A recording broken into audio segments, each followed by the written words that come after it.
नमस्कार।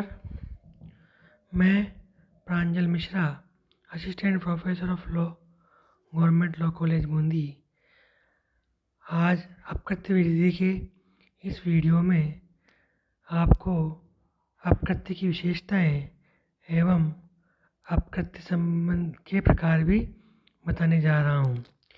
अपकृत्य कितने प्रकार के होते हैं एवं अपकृत्य की विशेषताएं क्या क्या है।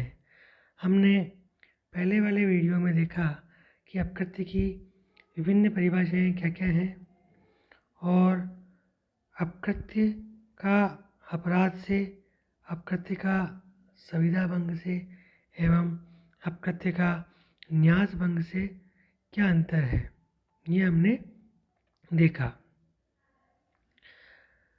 अब इस वीडियो में हम देखेंगे कि अपकृत्य विधि की लॉ ऑफ टॉर्ट्स की विशेषताएं क्या है, कैरेक्टरिस्टिक्स क्या है, कि ये अन्य विधियों से जो इसको अलग करती है।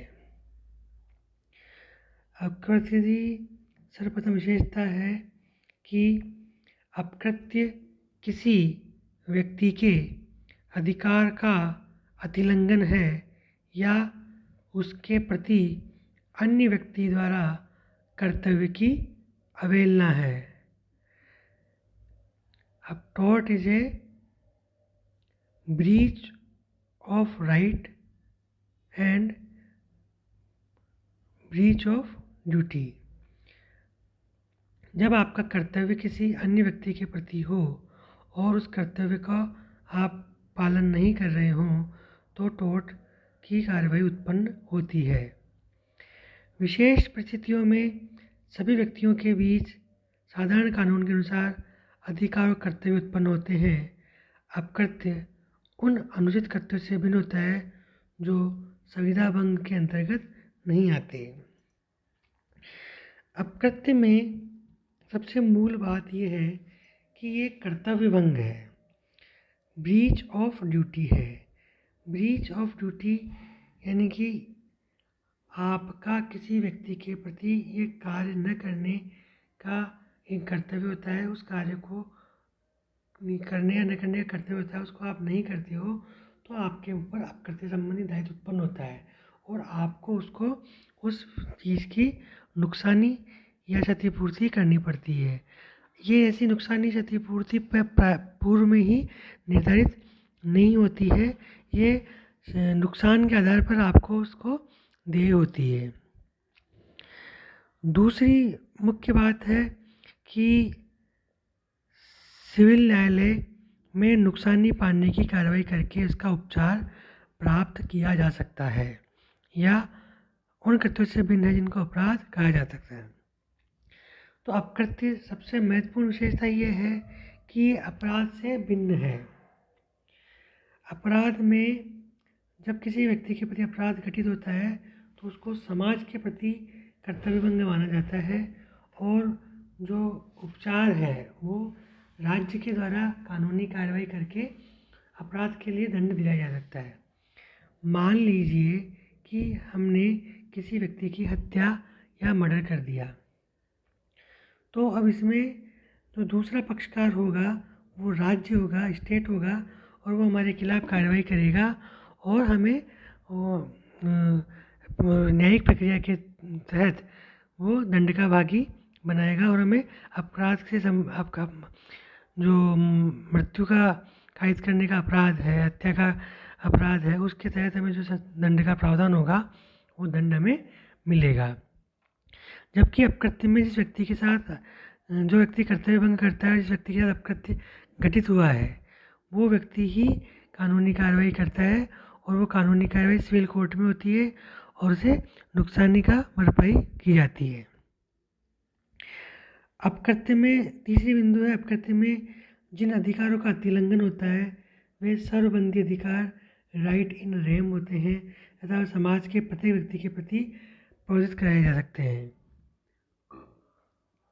यानी कि अपकृत्य विधि में जो आपको अधिकार प्राप्त है, जो विधिक अधिकार प्राप्त है, वो विधिक अधिकार आपको पूरे विश्व के प्रति प्राप्त है, लेकिन ये अधिकार तभी उत्पन्न होता है जिस व्यक्ति ने आपके अधिकारों का अतिलंघन किया है, वो आपके अधिकारों के परे चला गया है, तो आपको उस कार्रवाई का करने का अधिकार प्राप्त हो जाता है। चौथा मुख्य बिंदु है अपकृत्य विशेषताओं में, वो ये है कि अपकृत्य की जो क्षतिपूर्ति है वो परिनिर्धारित नहीं होती, अनलिक्विडेड डैमेजेस होते हैं। यानी कि अपकृत्य के भंग के फलस्वरूप आपको जो नुकसान हुआ है उनका मेजरमेंट, उनका लिखित पहले से कहीं भी नहीं होता, वो आपको आगे नुकसान हुआ उसके आधार पर मिलता है। इस तरीके से हम देखते हैं कि अपकृत्य विधि है उसकी जो मुख्य विशेषताएं ये है कि इसमें नुकसान ही है वो निर्धारित नहीं होती है। अब हम आगे देखेंगे कि अपकृत्य के प्रकार क्या क्या हैं। What is the kinds of tort. मुख्यतः अपकृत्य के दो प्रकार हैं। पहला प्रकार है स्वतः अभियोज्य अपकृत्य, टॉर्ट्स एक्शनेबल पर से। दूसरा प्रकार है अपकृत्य जो स्वतः अभियोज्य नहीं होते, टॉर्ट्स नॉट एक्शनेबल पर से। तो पहले प्रकार के अपकृत्य के बारे में पढ़ेंगे कि टॉर्ट एक्शनेबल पर से जो स्वतः अभियोज्य है। इस श्रेणी में वे अपकृत्य आते हैं जो स्वभावतः ही अभियोज्य होते हैं और इसमें क्षति का प्रमाणित करने की आवश्यकता नहीं होती। उदाहरण के रूप में आपके निर्वाचन क्षेत्र से जहां आपको मत देने का अधिकार है, आपका कोई घनिष्ठ व्यक्ति चुनाव लड़ता है। आप जब मत देने जाते हैं तो मतदान अधिकारी आपको मत देने से रोक देता है और आप मतदान नहीं कर पाते। चुनाव परिणाम घोषित होने पर आप पाते हैं कि आप जिस व्यक्ति को मत देना चाहते थे वह विजयी हो गया। इस प्रकार ये स्पष्ट है कि मतदान से वंचित रहने से आपको क्षति नहीं हुई, क्योंकि आप जिसे मत देना चाहते थे वह बिना आपके मत के ही विजयी हो गया।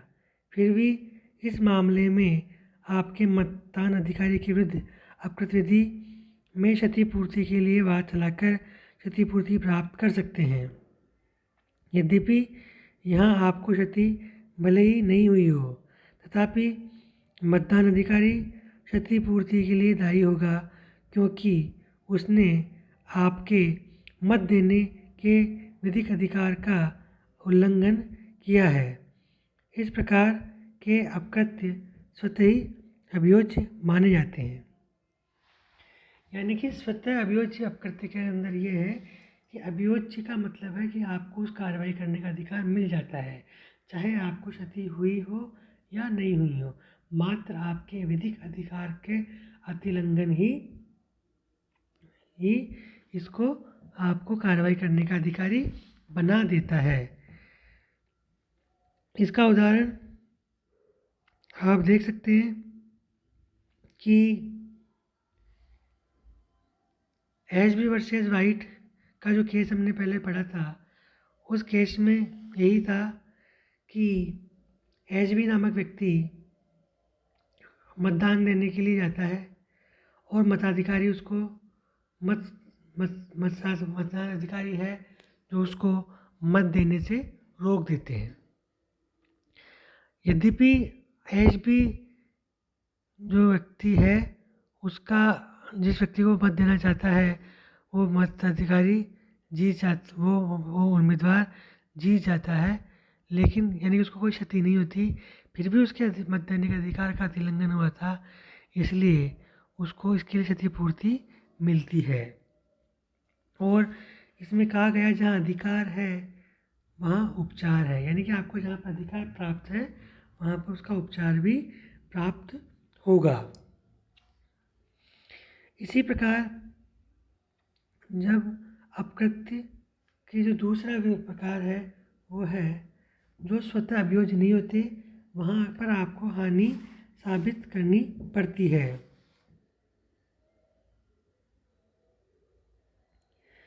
इस प्रकार के अपकृत्यों में वे अपकृत्य आते हैं जो स्वतः अभियोज्य नहीं होते, अपितु क्षति पहुँचाने पर ही अभियोज्य हो सकते हैं।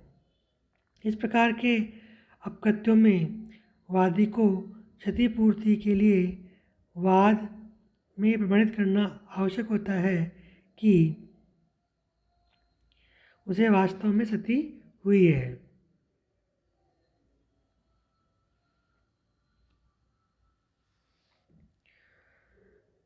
इस प्रकार के अपकृत्यों को समझने के लिए हम मानहानिकारक वचनों पर जा सकते हैं। मानहानि एक ऐसा चीज़ है जो अपराध भी है और अपकृत्य भी है।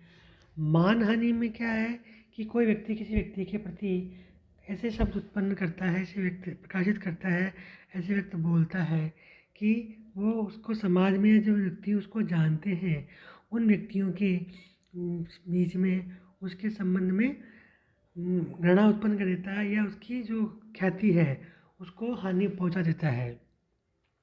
मान लीजिए मैं किसी व्यक्ति के प्रति ये कहता हूँ कि अमुक व्यक्ति चोर है या अमुक व्यक्ति अपने जो ऋण संबंधी दायित्व है उनकी पूर्ति नहीं करता।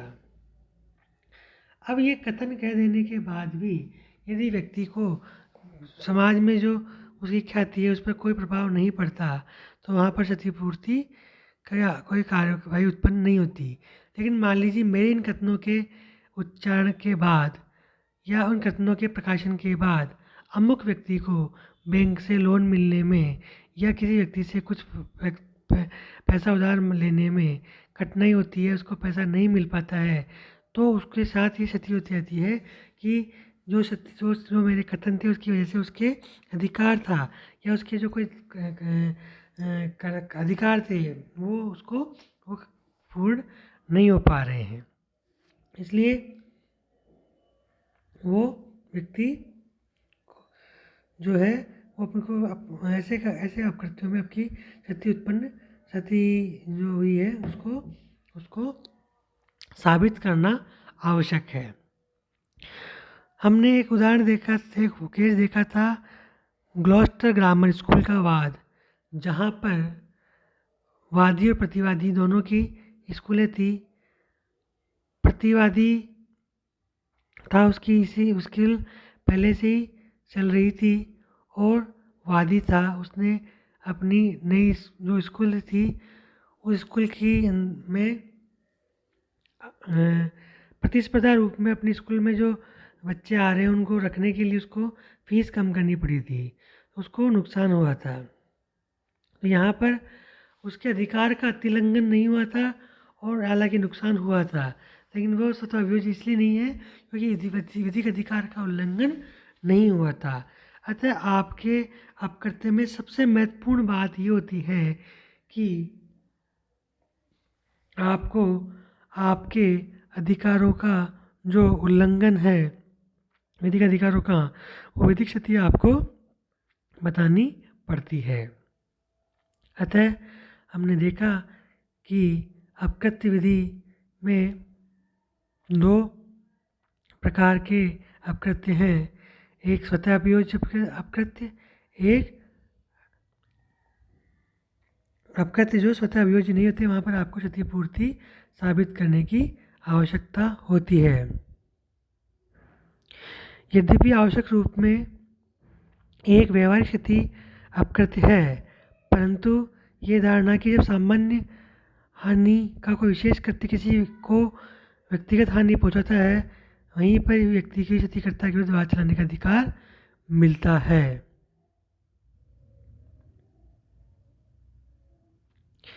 उदाहरण के लिए अगर कोई व्यक्ति किसी सामान्य सार्वजनिक रास्ते में रुकावट पैदा करता है तो ये अपकृत्य न होकर अपराध होगा और केवल सरकार को ही उसके विरुद्ध अभियोजन कर सकती है। परंतु इस प्रकार की रुकावट से किसी व्यक्ति को क्षति पहुंचती है, अर्थात ये रुकावट किसी को हानि पहुंचाने के कार्य में देर करने या चोट पहुंचाने के नीचे डाली गई है, तो क्षतिग्रस्त व्यक्ति को भी रुकावट पैदा करने वाले व्यक्ति से क्षतिपूर्ति पाने के लिए वाद लाने का अधिकार उत्पन्न हो जाता है। इस प्रकार हम कह सकते हैं कि सभी व्यवहारिक क्षतियाँ अपकृत्य नहीं होते, अपितु जब सामान्य व्यक्ति हानि का कोई विशेष कृत्य किसी व्यक्तिगत हानि पहुंचाता है तब वह अपकृत्य माना जाता है। धन्यवाद।